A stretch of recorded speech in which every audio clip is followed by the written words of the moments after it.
In the dim glow of torchlight, a shadowy figure stood at the threshold of the great hall, his presence heavy with the weight of a kingdom's fate. The year was 1376, and the Black Prince, Edward of Woodstock, lay on his deathbed, his once mighty frame now reduced to a mere shadow of its former glory. The air was thick with the scent of herbs and the faint murmur of prayers, but the silence was deafening. The prince, a hero to many, was dying, and with him the hopes of a nation. The Black Prince was not just a man. He was a symbol of chivalry, a warrior whose name struck fear into the hearts of his enemies and admiration into the hearts of his people. His victories at Coucy and Poitiers had made him a legend, a beacon of hope in a land ravaged by war and plague. But now, as the light of his life flickered, England stood on the brink of uncertainty. The prince's illness had been long and painful, and as he lay in his chambers, surrounded by the weeping and groaning of his followers, the gravity of the situation was not lost on those present. The king, Edward III, arrived with great lamentation, his eyes red with tears.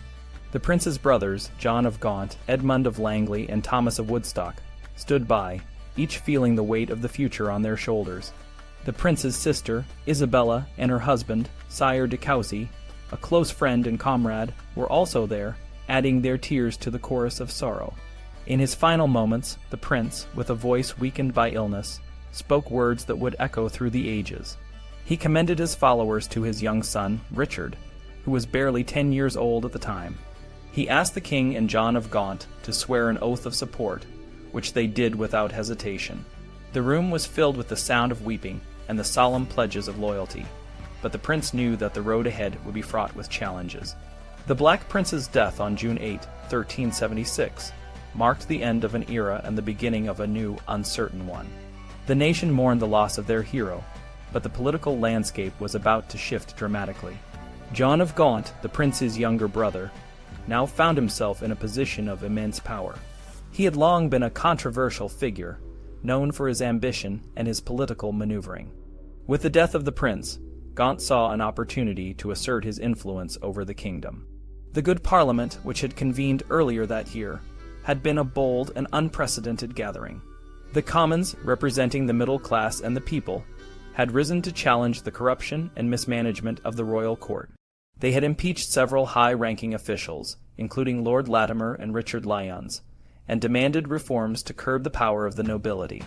The prince had supported these reforms, but with his death, the tide began to turn.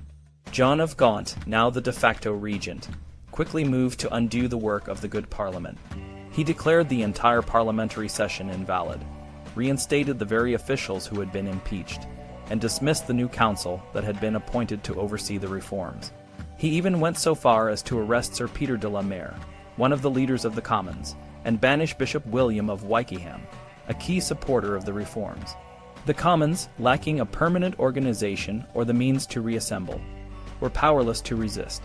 The bishops who had stood with them were now like dumb dogs unable to bark, and the nation was left in a state of political turmoil.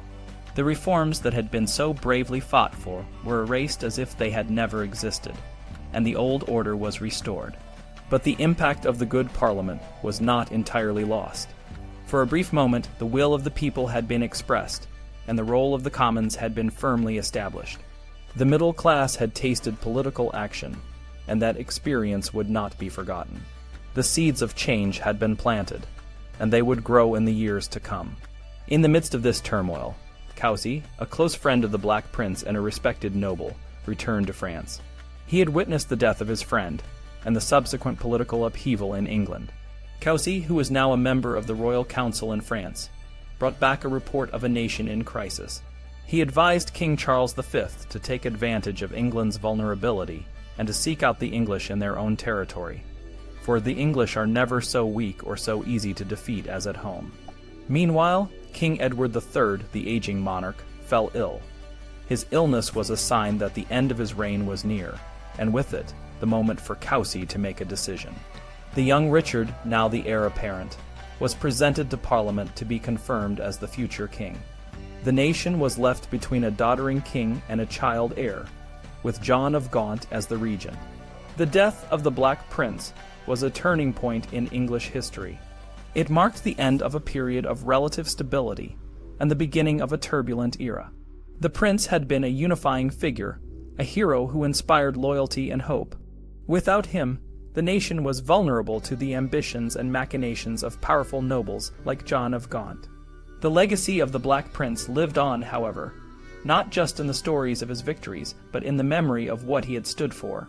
The people of England mourned him not just because he was a great warrior, but because he had represented the best of what they wanted their leaders to be. He was a man of chivalry, a protector of the weak, and a symbol of the nation's greatness. As the nation grieved, Coucy returned to France, where he continued to serve King Charles V. The king, facing his own challenges, including the mental illness of his wife, Queen Jean, relied heavily on Coucy's counsel. Coucy was appointed to the royal council and given a significant role in the governance of the kingdom. He was also tasked with diplomatic missions, including negotiations with England, where he would encounter men like Geoffrey Chaucer, the poet and diplomat who was becoming a rising star in the English court. Chaucer, a man of many talents, had recently written the Book of the Duchess, a poem in English, a language that was still considered uncouth and unworthy of literature. His choice of language was bold and unconventional, but it reflected a changing world where the old certainties were being challenged. Chaucer, like Coucy, was a man of his time, navigating the complex political and cultural landscape of the late 14th century. The death of the Black Prince and the subsequent political turmoil in England were just the beginning of a period of great change. The world was shifting, and with it, the roles and responsibilities of men like Coucy and Chaucer. They were part of a generation that would witness the end of one era and the birth of another, an era that would see the decline of chivalry, the rise of new forms of literature, and the dawn of a new age of political and social transformation. In the end, the Black Prince's legacy was not just in the battles he won or the reforms he supported, but in the way he inspired others to strive for a better world. His death was a tragic loss, but it was also a reminder that even in the face of great adversity, the human spirit can rise to meet the challenges of the future. The story of the Black Prince and the Good Parliament is a testament to the enduring power of courage, conviction, and the will to make a difference.